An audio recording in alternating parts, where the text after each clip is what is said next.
நல்ல நேரம் வந்தாச்சு. வனிதாமணி, நிறைஞ்ச பால் சொம்ப உங்கையால் எடுத்து கொடுமா. தம்பி, அதை கை நீட்டி நீ வாங்கியப்பா.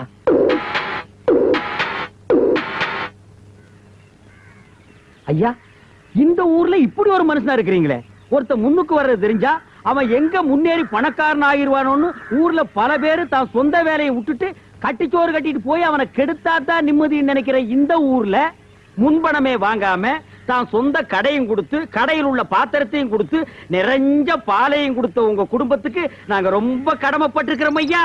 தம்பி, பாலியா கத்தமாட்டே கொடுங்க.